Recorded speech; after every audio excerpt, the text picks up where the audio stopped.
Баршаңызға сәлем достар, қайырлы күн. Бүгін сіздермен өте нәзік болатын, жылдам жасалатын, қонақ келген кезде лезде дайын болатын мерекелік салаттардың бірі нежный салатын дайындайтын боламыз. Ол үшін видеоны соңына дейін қарап, каналға тіркелуді ұмытпаңыз. Біз алдын ала барлық заттарымызды дайындап аламыз. Бізге керегі осындай ет. Кез келген ет бола береді. Мен жылқы етін пайдаланып жатырмын. Немесе сиыр еті де болады. Алдын ала пісіріп, суытып аламыз. Жылқы етін осындай етіп, ұзынша жіңішке етіп турап, сосын оны сопақшаға келтіріп, өте ұсақ етіп турап аламыз. Барлық затымызды алдын ала пісіріп, суытып алдым. Описание бөліміне керекті заттарды жазып өтетін боламын. Енді осынша көлемді етті алып, дәл видеодағыдай етіп турап аласыздар. Немесе бұдан да ұсақ етіп турап алсаңыздар болады. Сонда салаттарыңыз өте нәзік болып шығады. Және де тұздалған қиярымызды да дәл солай турап алдық. 3 данасын қостым. Барлығында заттарымызды алдын ала дайындап қоямыз. Енді біз салатымызды жинауға кірісеміз. Ең алдымен етімізді төсеп, оның үстінен осындай майонез жағып шығатын боламыз. Майонезді осындай бас жағын кішкене кесіп жіберсеңіздер болады, немесе мешокқа салып, жіңішке етіп жайып шықсаңыздар да болады. Енді үстінен тұздалған қиярымызды қосамыз. Тұздалған қиярдан 3 данасын қостым. Бетіне шым-шым тұз қоса отырамыз. Өз қалауыңыз бойынша тұзды қоспасаңыз да болады. Енді қиярымыздың үстінен майонезімізді қосамыз тағы да. Шым-шым тұз сеуіп, және де үкіштің осындай ірі көзімен піскен картопымызды үкіштен өткізіп аламыз.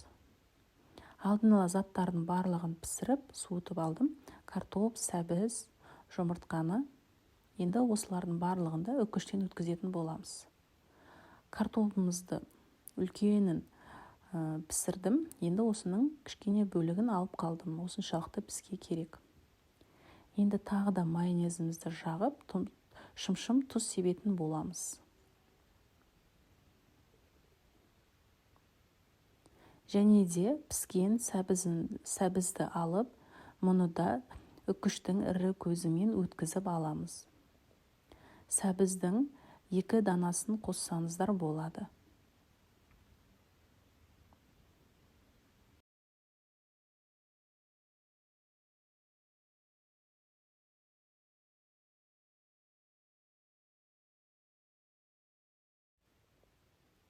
Қасықпен барлығы жеріне жағып шығатын боламыз, туралап жібереміз. Бұған да кішкене шым-шым тұз қосып, майонезді жағып аламыз. Тұзды қоспасаңыздар да болады, қалауыңыз бойынша қосасыздар. Майонезді жағып болған соң, енді тағы да піскен жұмыртқаны үкіштің ірі көзімен өткізіп аламыз. Немесе ағын бір бөлек өткізіп, немесе сарысын бір бөлек өткізіп алсаңыздар болады. Немесе осындай бірге етіп мен сияқты өткізіп алсаңыздар да болады. Бізге 2 дана жұмыртқа керек. Алдын ала пісіріп, барлығы да суыған.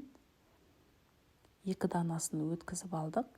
Енді мұны да қазір жайғастырып шығатын боламын. Үстінен майонезді жағып шығатын боламын.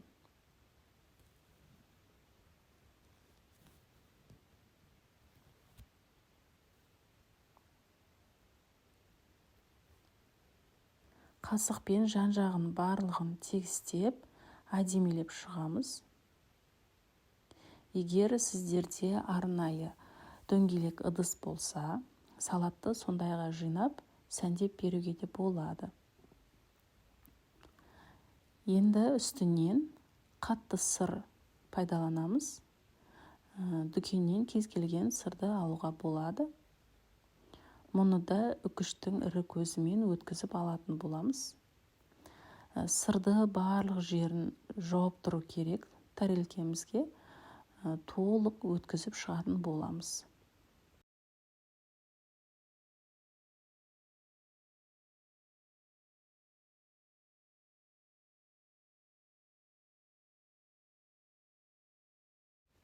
Сырды жайғастырып шықтым. Енді қасықпен барлық шетін туралап шығатын боламын. Формаға келтіремін. Және де тәрелкенің жан-жағын кішкене таза матамен сүртіп шығасыздар.